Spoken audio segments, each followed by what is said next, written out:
Une dinguerie si c'est passé. Une dinguerie.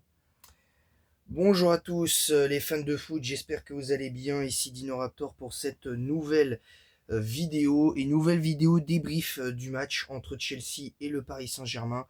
Victoire 3 buts à 0 du Paris Saint-Germain, soit 8-2 sur l'ensemble des deux matchs, un score exceptionnel. Puis il y aura également le débrief du match entre Manchester City et le Real Madrid. Défaite 2 buts à 1 de City à domicile face au Real Madrid. Soit 5-1 sur l'ensemble des deux matchs. Bon. Bon.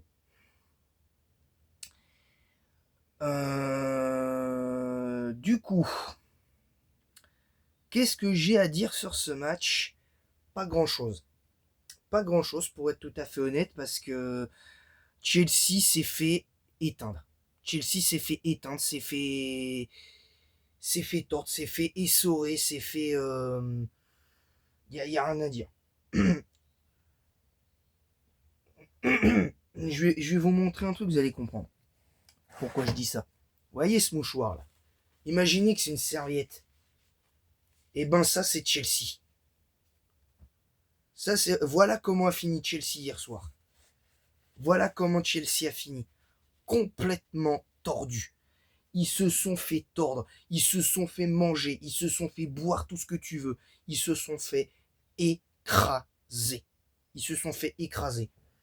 Et pourtant, on m'avait dit oui, mais au match retour, tu verras, ce sera pas la même. Le PSG va se faire éliminer.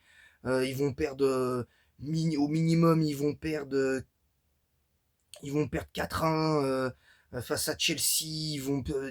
PSG va mener au score, mais ils vont perdre. Mais voilà, résultat des courses. Et c'est certains supporters de Chelsea qui m'ont dit ça sur Insta. Je crois que vous avez j'espère que vous avez de la pommade, hein, parce que vu la fessée que vous venez de prendre, ça fait mal. Bref, là c'est dur mais c'est comme ça. C'est comme ça et voilà. Je vais pas noter les joueurs parce que pour moi ils ont tous été bons. L'homme du match, pour moi côté parisien, c'est encore une fois c'est Kvaratskhelia, parce que autant au match aller, pour moi, c'est plus Barcola qui mérite le titre d'homme du match. Autant, pour moi, là, c'est clairement Kvaratskhelia. Parce que le match qu'il a pondu, incroyable. Incroyable match, bien évidemment. Par contre, juste un petit truc avant de conclure le débrief de ce match-là, que j'ai trouvé très agréable en passant. Je suis désolé, l'attitude des supporters de Chelsea pendant le match là dès l'heure de jeu. Oh mais on prend un troisième but, on vient de prendre un troisième but, c'est bon, on quitte le stade. Non mais sérieusement, ça devrait être interdit de quitter le stade avant la fin des matchs. Je suis désolé, ça devrait être interdit. Parce que, alors vous allez me dire, oui, mais ça c'est les supporters, c'est pas sur le terrain. Et je peux le comprendre. Mais pour moi, ça devrait être une loi. Devrait y avoir une loi, une loi là-dessus. Alors cela dit, c'est des supporters de football, donc techniquement c'est une loi football. Et ben dans cette loi du football, elle devrait interdire n'importe quel groupe de supporters dans n'importe quel pays de quitter le terrain, de quitter son stade avant la fin du match. Sinon, c'est sanction pour les groupes de supporters, pour les supporters du club adverse, enfin du club qui quitte le stade, pardon, mais c'est surtout une sanction lourde pour le club. Parce que ça, pour moi, ça doit être lourdement sanctionné, ça, par la commission de discipline de l'UEFA.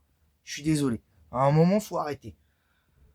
Parce que, franchement, qu'est-ce que les supporters de l'équipe de France auraient dû dire en finale de Coupe du Monde 2022 quand on se fait voler la Coupe du Monde en audiovision 4K après des décisions arbitrales complètement lunaires? Est-ce qu'on a quitté le stade? Non, on a continué à encourager notre équipe quand même. Et ça, c'est important. Et même moi, devant ma télé, j'ai continué à encourager l'équipe de France au fur et à mesure du match. Donc, et même quand on était mauvais. Hein. Même quand on était mauvais. C'est n'importe quoi en fait. C'est n'importe quoi. Maintenant, on va passer au débrief du match entre Manchester City et le Real Madrid. Défaite 2-1 de City face au Real Madrid. Un Real Madrid que j'ai trouvé décevant malgré tout parce que certes ils gagnent, mais franchement ils n'ont pas fait un grand match. Autant le match aller, je l'avais suivi en fil rouge pendant le 5-2 du PSG. Autant là ils avaient été excellents. Autant là ils ont été dégueulasses. Je suis désolé, ils ont été dégueulasses. À part Vinicius et Courtois, encore une fois, il y a aucun joueur qui est sorti du lot. Il y a peut-être Chouameni qui a fait un bon match. Mais à part ça, il n'y a rien qui ressort. Il n'y a rien qui ressort. Il y a eu l'entrée d'Mbappé qui était correcte, mais ça s'arrête là. Ça s'arrête là. Et Manchester City, il faut qu'on m'explique le bail parce que tu passes d'une équipe qui faisait peur à tout le monde en Première Ligue en 2023, l'année du titre en Ligue des Champions. Et depuis ce titre en Ligue des Champions, depuis que eux aussi ont gagné leur premier titre en Ligue des Champions, Manchester City, plus rien.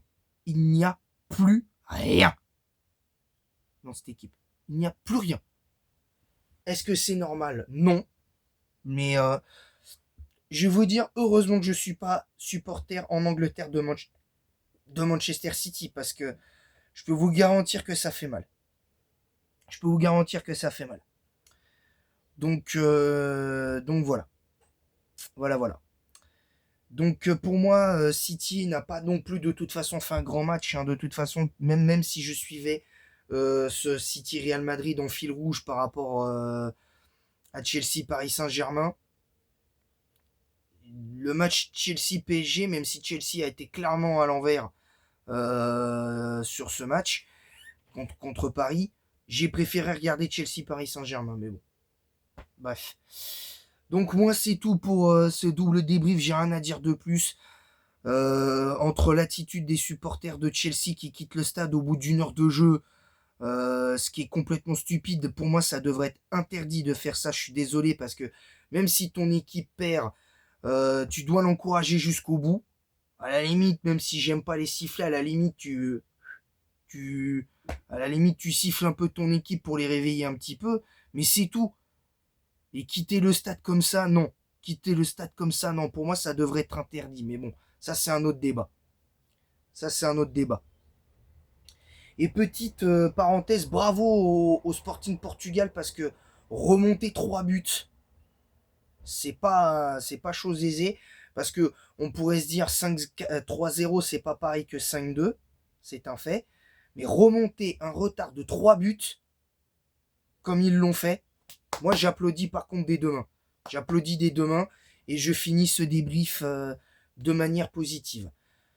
Sur ce, moi, je vais vous laisser. Abonnez-vous en masse, likez en masse, activez la cloche et partagez le lien de ma chaîne YouTube en masse sur tous vos réseaux sociaux. N'hésitez pas à mettre un pouce bleu et un commentaire pour le référencement en disant ce que vous avez pensé de ce double débrief avec des arguments en disant quoi vous êtes d'accord, pas d'accord, sans insulte, sinon c'est ban, vous le savez. Ou sinon c'est carrément peut-être pourrait tenter de supprimer la vidéo, bien évidemment. Et je rappelle, cette vidéo est dans sera dans la playlist rubrique foot.